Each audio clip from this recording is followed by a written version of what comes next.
dia, bom dia. Pode se sentar. Sei que você não quer, sei que você quer ficar adorando aí até Jesus voltar. O Senhor tem coisas profundas a nos revelar para que a gente alcance maior adoração.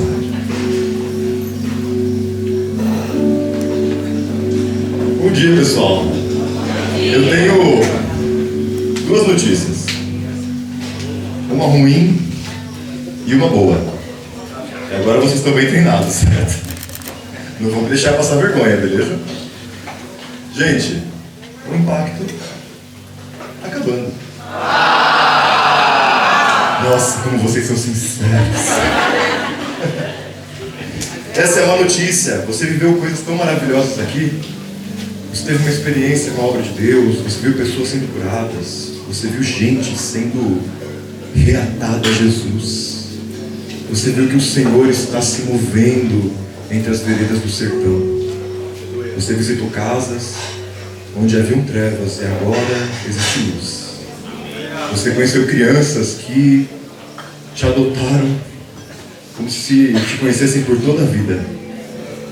Você abraçou senhores, senhoras.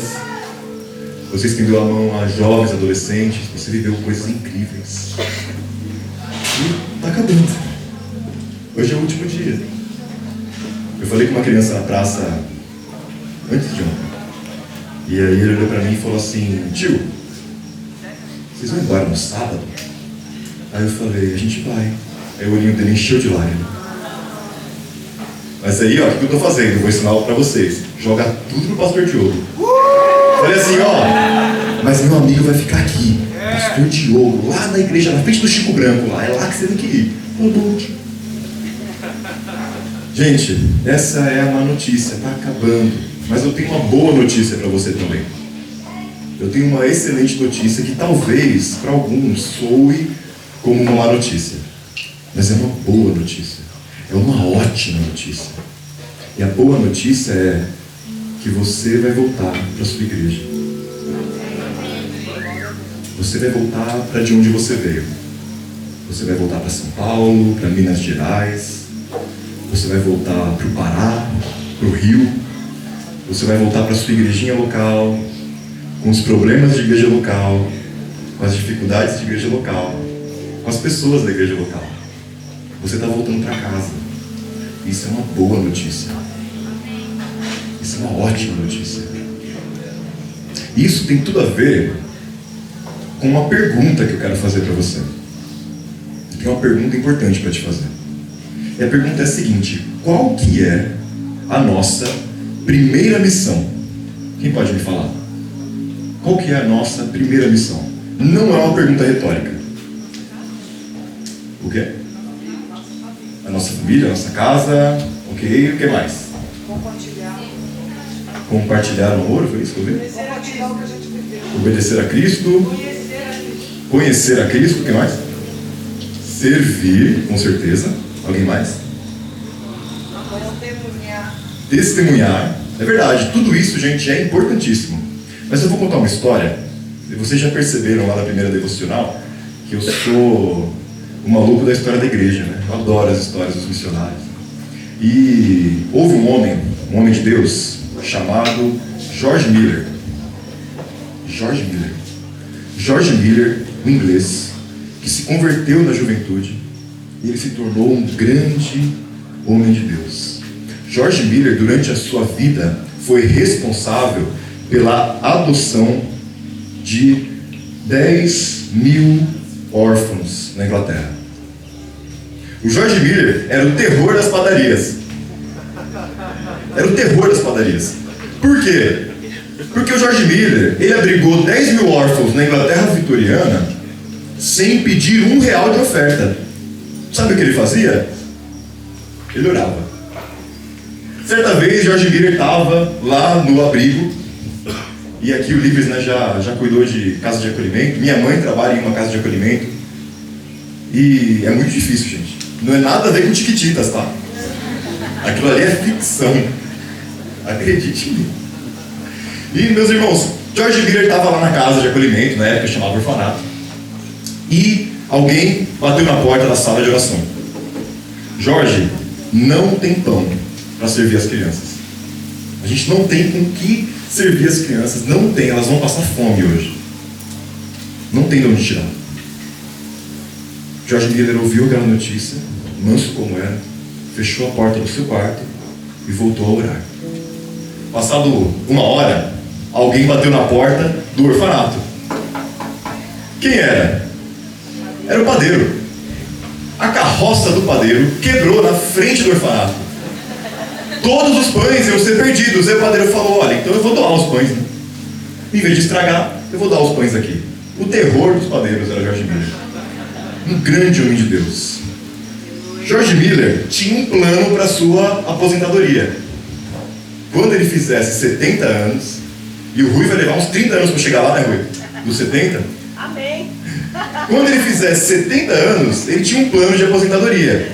Ele queria ir para o interior da Inglaterra, numa casinha, e ele, pasmem, não ia jogar bote, não ia jogar bingo. Jorge Miller queria orar até morrer. Simples assim. Ele queria ir para o interior, passar seu tempo em oração, com a palavra, receber os seus netinhos. Mas Deus tinha um plano maior para Jorge Miller.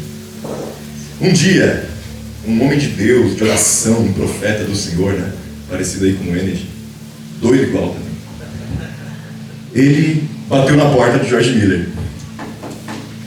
Jorge abriu. Meu amigo querido, quanto tempo. Que bom ver você aqui. A gente nunca gosta de ver profeta, né? E aí, ele disse assim: Jorge, eu estou aqui porque eu tive um sonho com você.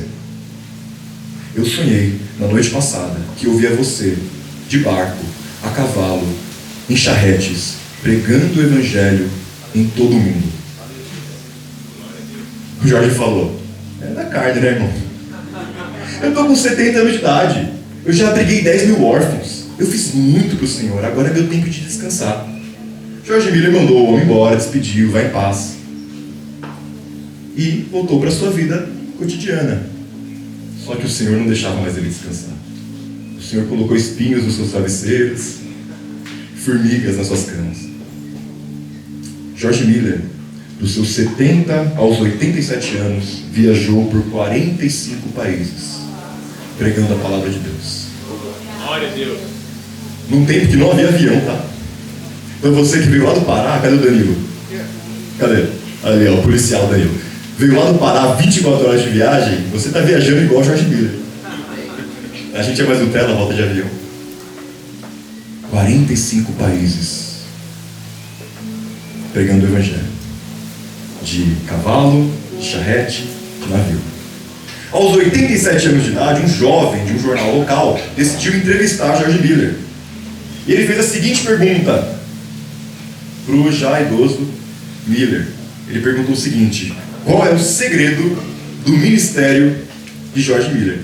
10 mil órfãos, várias igrejas plantadas, missões em 45 países já nessa fase da vida. Qual que é o segredo do ministério? Conta pra gente, Jorge. Jorge Miller olhou para o rapaz e ele disse assim: o segredo de Jorge Miller é que Jorge Miller morreu há muito tempo atrás. Aleluia. Não sou mais eu quem vivo, Cristo vive. Aleluia. Meus amigos, Glória a Deus. nossa primeira missão é morrer.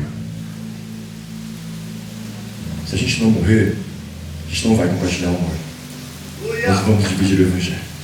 Nós não vamos obedecer a Cristo. Nós não vamos nos submeter à igreja local. Para que a gente seja usado por Deus, onde Deus nos plantou, até que Ele nos envie, nós precisamos primeiro morrer. É sobre isso que eu queria falar com você hoje. Sobre a importância que a igreja para onde você vai voltar tem na sua vida. Abre comigo a Bíblia, lá em Atos, capítulo 11.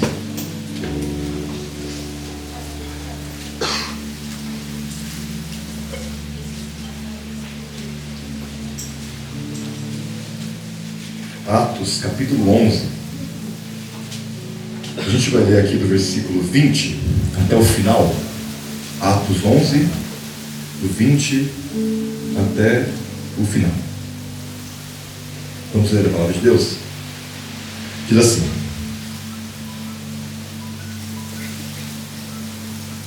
alguns deles, todavia, ciprotas e sirineus, foram a Antioquia e começaram a falar também aos gregos, contando-lhes as boas novas a respeito do Senhor Jesus. A mão do Senhor estava sobre eles, e muitos creram e se converteram ao Senhor. Notícias deste fato chegaram aos ouvidos da igreja em Jerusalém, e eles enviaram Barnabé a Antioquia. Este, ali chegando, e vendo a graça de Deus, ficou alegre e os animou a permanecerem fiéis ao Senhor de todo o coração.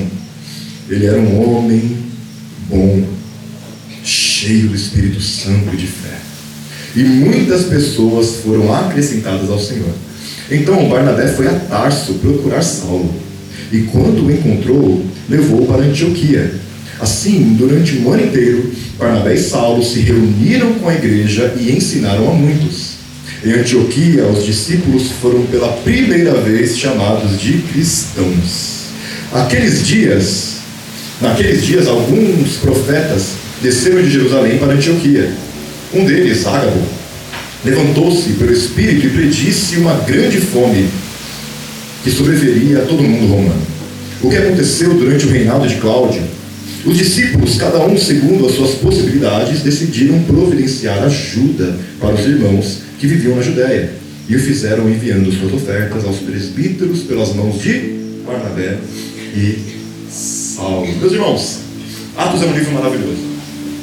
Atos é sensacional.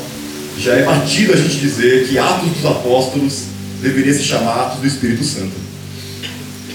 Em Atos, algo maravilhoso acontece. O que Jesus começou em Mateus capítulo 16 com os seus 12 se transforma em 120 em oração no templo.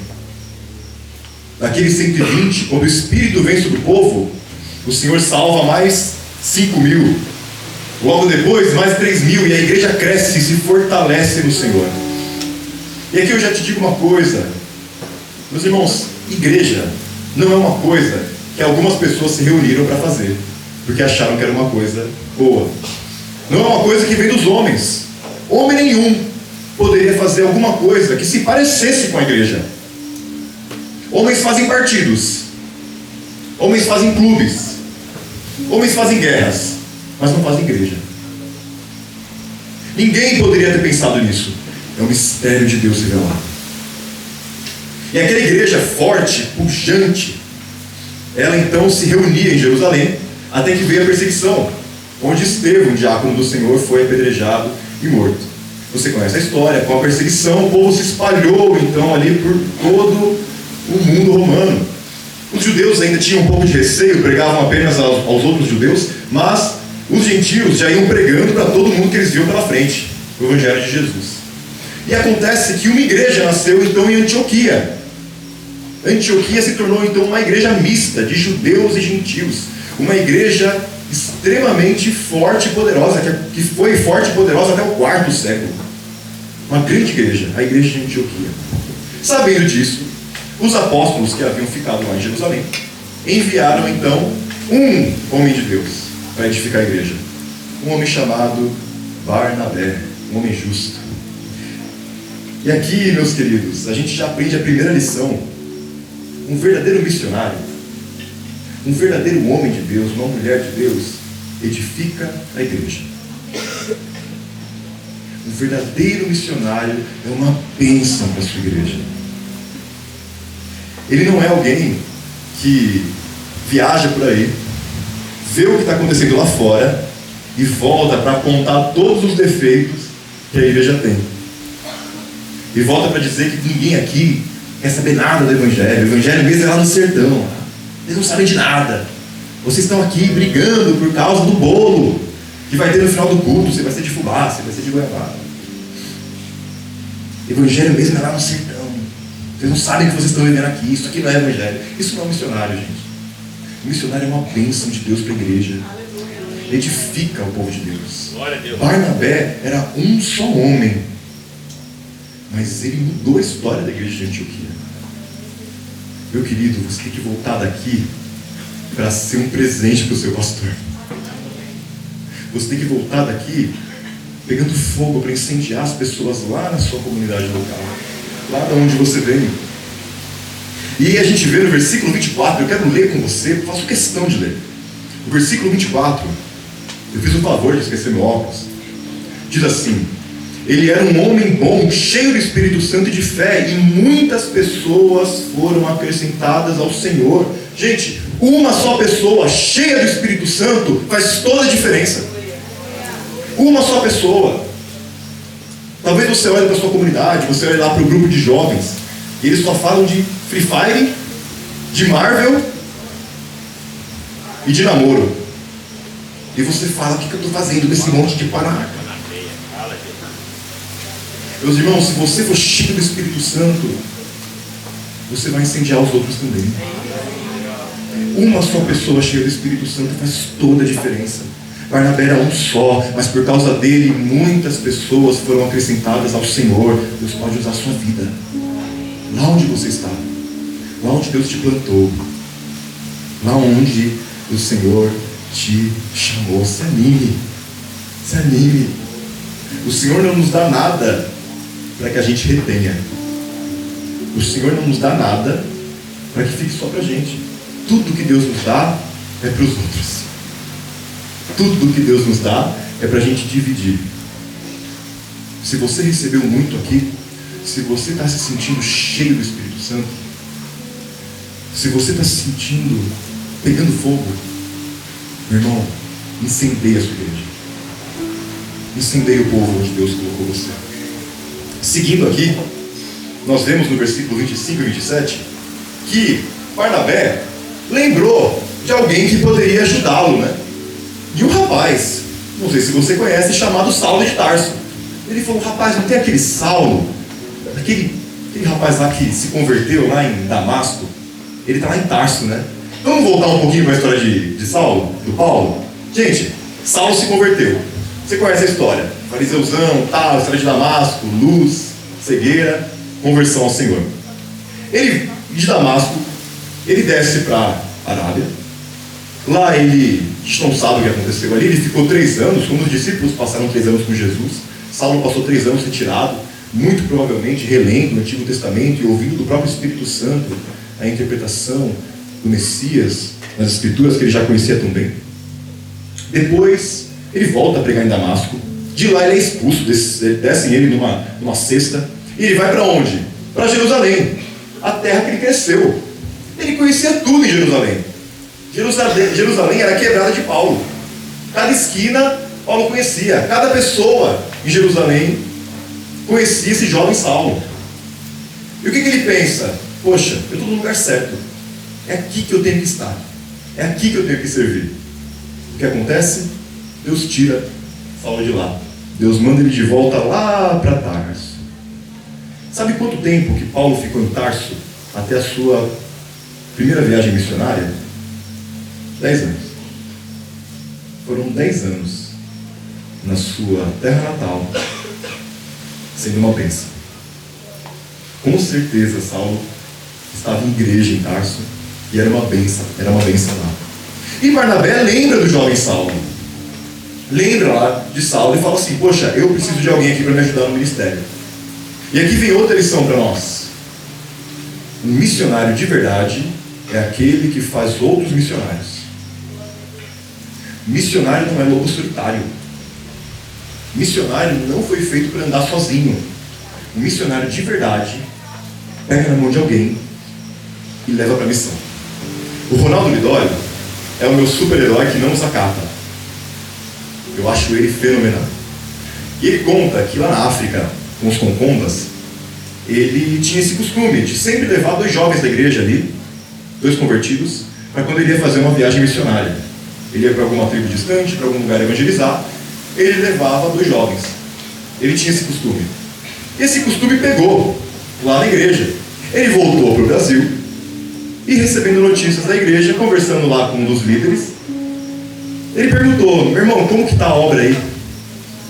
O homem respondeu: pastor, ontem eu fui em missão aqui para a tribo tal, e eu levei 2 pessoas que não eram convertidas comigo. Aí o Ronaldo falou: poxa, que eu ensinei. Eu levei 2 homens não convertidos comigo. Eles vieram aqui para a tribo. Eu preguei para a tribo. Os homens se converteram também. A tribo se converteu, os homens também. Agora nós estamos planejando enviá-los como missionários. Um missionário faz missionários. Eu tenho certeza que existe alguém na sua igreja que tem um chamado para o campo do Senhor. Igual você que veio aqui. Seja uma bênção na vida dessa pessoa. Eu tinha 14 anos. Vocês não tiveram o privilégio de conhecer ele. Eu vou honrar ele até porque ele não está aqui. Ele chama Daniel Cesário, é um dos pastores da igreja. Eu tinha 14 anos, não tinha meu pai muito distante, vivendo com outra família. Não tinha nada para oferecer. Mas ele olhou para mim. Ele, com 20 anos de missões, ele me botava no carro e me levava para todo lugar que ele ia. Onde ele ia pregar, estava eu lá atrás do Daniel. Ele ia no mercado, estava eu lá atrás do Daniel. Ele ia pegar o filho na escola, estava eu lá atrás do Daniel. Aí que eu aprendi a amar a missão. Aí que eu aprendi a amar uma esposa. Aí que eu aprendi a desejar fazer parte da obra de Deus. E um missionário olhou para mim. Ore para alguém. Seja uma bênção na vida de alguém. Tem um Saulo lá onde você está. Pode ter certeza disso. Deus vai usar a sua vida. E outra coisa é verdade. Olhando aqui pela perspectiva do Saulo, ande com pessoas que amam a missão. Procure pessoas que estão na caminhada. Sabe? Talvez você chegue no seu pastor maluco, assim, falando: pastor, eu descobri a fórmula para a gente ganhar esse bairro inteiro para Jesus. É muito simples. Colete em todo mundo, caixa de som para fora, pororó, 7 dias na semana. Avivamento, pastor. O senhor não está entendendo. É muito simples, é só bater na porta do povo. A gente entra lá e começa a pregar e as coisas acontecem. É só chegar. Vamos, pastor, vamos. Ele vai falar: não, filho, essas coisas não são aqui da igreja. Vamos com calma. Tem muita coisa para fazer aqui. E você vai ficar decepcionado. Mas, meu irmão, eu tenho certeza que o seu pastor passou por muita coisa para estar lá. Ele é um homem de Deus também. Anda com ele. Deixa ele te ensinar o que ele tem para te ensinar. O seu líder, né? As pessoas que estão cuidando de você. Ande com pessoas que amam a Jesus. Ande com pessoas que querem te fazer mais perto do Senhor. Deixa alguém ser uma bênção na sua vida. Gruda no seu Daniel Cesário, igual eu grudei no meu. Faça missionários. Seja discipulado por alguém. O Senhor te quer na sua igreja sendo uma bênção. E aí, olha o que acontece. Isso ensina pra gente uma terceira lição. Vai ter uma grande fome em Jerusalém. Um profeta tem essa visão. Eles arrecadam dinheiro, e muito dinheiro, para enviar para Jerusalém.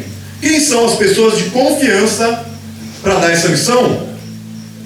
Barnabé e Saulo. Por quê? Porque eles eram uma bênção na igreja. O missionário é alguém que o pastor, a liderança, a igreja confia de olho fechado. Será que hoje as pessoas na sua igreja te veem assim? Elas olham para você e falam: nós podemos confiar na minha irmã Carol. Nós podemos confiar na Duda. Nós podemos confiar no Léo, Daniel. Eu posso confiar de olho fechado, porque esse menino é uma bênção aqui. Ele é uma bênção. O pessoal lá do Livres pediu uma carta para enviar ele lá para o Impacto. Enviou 2. O rapaz faz tudo aqui, ele é uma bênção, tem tudo. Gente, esse é o missionário para a igreja. Eu vou te contar um segredo. Eu servi missões aqui no Piauí por 2 anos. Sonho no Senhor voltar o quanto antes. No momento certo, assim que Deus nos permitir. Sabe o que a gente fazia aqui no sertão? Quer saber? A gente fazia lá na igreja. Brincar com criança, falar do evangelho, lavar banheiro para preparar para receber o povo, ir de porta em porta evangelizar, fazer teatro da Jocum, sabe aqueles que Jesus sempre termina assim? Gente, é isso, tá? Se você não é uma bênção lá, você não vai ser uma bênção aqui. Porque a missão é da igreja. A gente vem aqui fazer igreja. É o que a gente conversou lá na terça-feira. A gente quer que o povo ande com Jesus, o discipulado de Cristo. Você tem uma família do Senhor e você não quer que as pessoas participem dessa família? A gente vem aqui fazer igreja com o povo. Para isso, você precisa ser uma bênção lá na sua igreja, para que as pessoas confiem em você. Mas até certo momento, porque então vem a hora do envio. Abre comigo Atos, capítulo 13. Já caminhando para o final.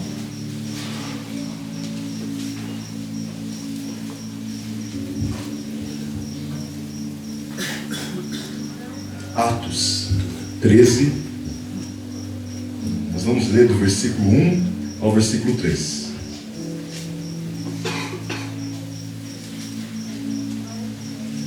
Diz assim: na igreja de Antioquia havia profetas e mestres: Barnabé, Simeão, chamado Níger, Lúcio de Cirene, Manaém, que fora criado com Herodes, o tetrarca, e Saulo. Enquanto adoravam o Senhor e jejuavam, disse o Espírito Santo: separem-me Barnabé e Saulo para a obra que eu os tenho chamado.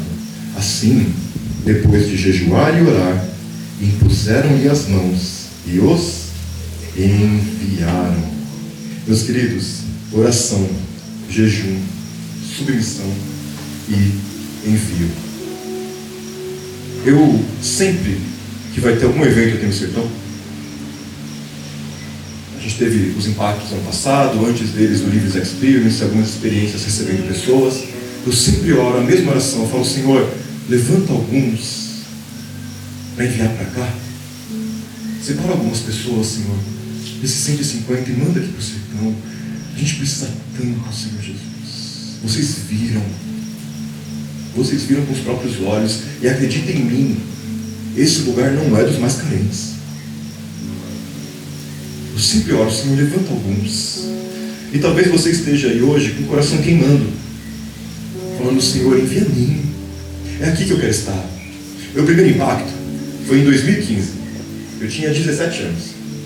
Eu vim para cá para o impacto. Peguei o dinheiro da minha rescisão. Uma fortuna. R$1.000. Tirei no caixa e coloquei na lotérica para pagar inscrição, etc. Veio eu e minha irmã. Inclusive a missionária também. Eu vim para cá, em Acauã. E foi uma bênção, igual vocês viveram aqui. E no último dia eu falei: Senhor, é aqui que eu quero servir, Senhor. Me usa debaixo desse céu. Lembra de mim, Senhor. Por favor, eu quero muito servir o Senhor aqui. Mas Deus não permitiu naquela época. Eu ainda era um adolescente. Eu voltei para a minha igreja local. E fui fazer tudo o que eu fazia na minha igreja local. Que é tudo que a gente conversou aqui. Arrumar cadeira, preparar o som, ajudar com as crianças, dar aula de escola dominical. Levaram 5 anos até que o Senhor nos chamasse. Eu estava com a minha esposa, trabalhava com TI. Eu odeio TI.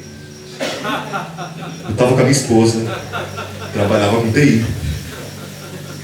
E aí, pandemia, home office, né? A Brenda teve um sonho. Ela falou: amor, eu sonhei que a gente era convidado pelo Livres para ir lá para o sertão.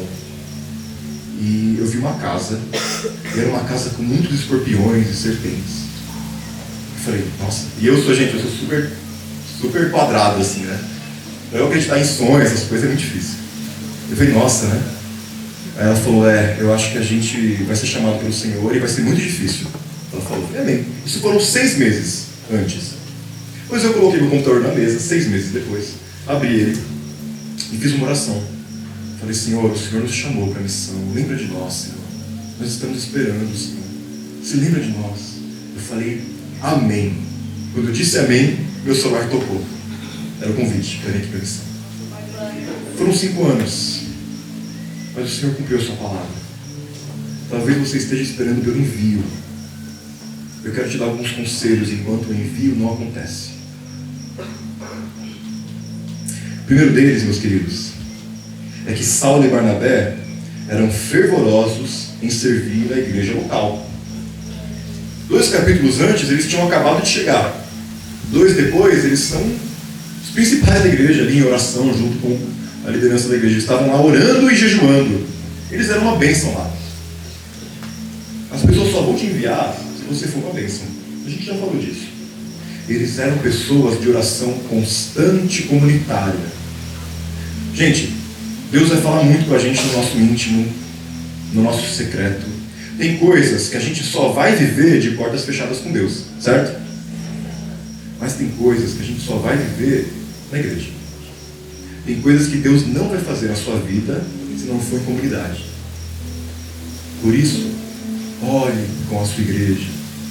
Seja lá o único rapaz do círculo de oração das irmãs do Coque.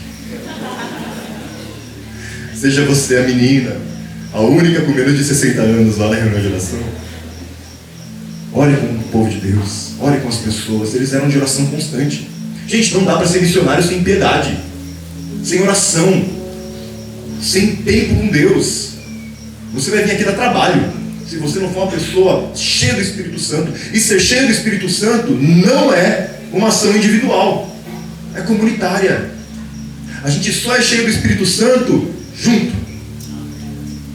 com a igreja. Você deseja ser enviado?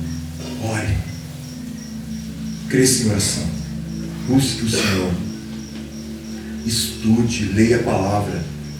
Gente, eu gastei toda a minha teologia aqui no Sertão do Piauí. Você acha que é fácil? Aí você vai conversar com o seu Matias, e o seu Matias fala assim: ah, então se Jesus é Deus, como que ele é Deus, e o Pai é Deus, e o Espírito é Deus? O seu Matias está perguntando sobre a doutrina da Trindade. Pô, legal esse Matias. E aí, você sabe responder? Eu gastei toda a minha teologia aqui no Sertão. Estude, tenha tempo com Deus, a palavra. Seja alguém da Bíblia, da Escritura. Procure o Senhor na sua palavra. A gente vem pregar a palavra de Deus, povo. Você precisa dedicar a sua vida à oração e aos estudos se você quer ser alguém usado por Deus. Se dedique à palavra. A própria igreja, através do Espírito Santo, reconheceu o chamado de Saulo e Barnabé e então os enviaram. Gente, se a gente é de fato chamado por Deus, o reconhecimento é duplo. É nosso, a gente entende do Senhor, que o Senhor nos chama para a sua obra de maneira integral. E a igreja reconhece isso. Se só você acha que foi chamado, e a igreja fala você, tem alguma coisa errada. O inverso também é verdade. Gente, a igreja precisa nos enviar. Não venha. Seja enviado. Seja enviado. Ore. O pastor Juliano falou uma vez um ditado coreano, né? Não tem árvore nenhuma que não caia depois de 1000 machadadas, né? Ora lá pelo seu pastor, coração duro, que não envia ninguém. Ora pela sua igreja, ora 1000 vezes que essa árvore vai cair, mas seja enviado pela sua igreja, como Paulo e Barnabé foram. Seja enviado. Sabe, gente, enviar não é fácil, porque missões é enviar o que faz falta. Sabe, pastor Xandão? É pegar o menino mais bênção da sua igreja, aquele que, faz tudo, e mandar ele para o campo missionário. É pegar alguém que nem o Matheus Tanque. Cadê o Tanque? O menino é uma bênção, cara. Ele quietinho, tal, pegou o violão aqui, fogo do céu. Tá lá estudando Nazareno e tal. Imagina o pastor do Tanque falar assim: não, filho, vai lá, pega suas coisinhas e pode ir embora. Vou enviar o meu melhor. É difícil, cara. É difícil. Mas missões é enviar o que faz falta. É enviar o melhor para o Senhor. Eu tenho certeza que você pode ser o melhor para a sua igreja. Amém. E se você for uma bênção na sua igreja, quando você for enviado, outros estarão lá para tomar o seu lugar e para serem enviados também. Então, alguns conselhos rápidos, práticos. Antes da missão, esteja atento nesses pontos. Santidade. Homens, destruam a pornografia. Se você tem ainda vícios sexuais, problemas com pornografia, destrua isso da sua vida. Destrua, meu irmão. Lute como um homem. Não deixe isso tomar a sua vida, não deixe isso destruir o que Deus tem para você. Mate a pornografia. Se o seu namoro te faz mal, se o seu namoro é um lugar que te afasta do Senhor, meus irmãos, Não deixe que o seu namoro te tire da obra de Deus. Mate aquilo que está matando você no Senhor. Corta fora se for preciso. Santidade é necessário. Arrume a sua vida. Coloque em ordem as coisas. Piedade, oração, jejum, comunhão, igreja, oração individual, submissão, seja obediente, seja submisso. Ouça lá a sua liderança, ande na vontade do Senhor. Mortificação. Morra. Deixe o Senhor viver no seu lugar. Ame a sua igreja. Sirva com todo empenho. Faça discípulos. Esteja em oração e submissão. Continue envolvido com a missão. Talvez você não venha para cá agora, mas você pode orar. Você pode ofertar. Você pode engajar pessoas. Você pode deixar Deus usar os seus dons. Talvez você seja muito bom com mídias. Você pode ajudar na missão. Você pode orar pela igreja perseguida. Você pode se envolver com portas abertas. Você pode ser alguém que representa missões na sua igreja. Esteja envolvido com a missão. No tempo certo, meus amigos, o Senhor irá te enviar. Talvez você não seja um daqueles que vai ser enviado para o campo, mas com certeza você será um daqueles que vai ser uma bênção na sua igreja. Independente se você for servir integralmente como pastor, como presbítero, como missionário, talvez você continue sendo um profissional. Isso é ótimo, isso vem do Senhor. Isso não é menos. Mas seja uma bênção. Seja uma bênção. Esteja na igreja. Minha última palavra para a gente orar. Talvez você esteja aqui e você não tem igreja alguma. Talvez você veio e você está nesse momento desigrejado. Talvez você passou por muitas mágoas. Eu sei que a igreja, ela fere. Ela não é perfeita. Talvez você esteja ouvindo isso e seu coração fica tremendamente chateado com essa mensagem. Mas sabe o que o Salmo 84 diz? Meu salmo favorito. Ele fala que o pardal encontrou casa e a andorinha um ninho para si perto do altar do Senhor. Se existe lugar na casa de Deus para os pássaros, existe para você também. Existe uma família para você. Existe uma igreja para você. Existe um povo. Não fique longe da igreja. Dê mais uma chance. Dê mais um passo. O resto é com o Senhor. Amém? Vamos orar?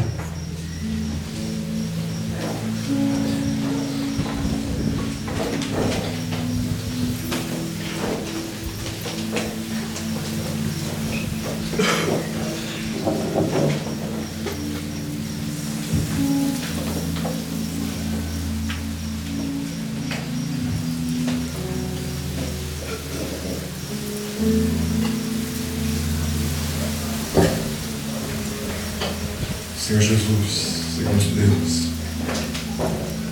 nós ouvimos sua voz, Senhor Deus, que diz: eu vos envio para colher aquilo que vocês não semearam.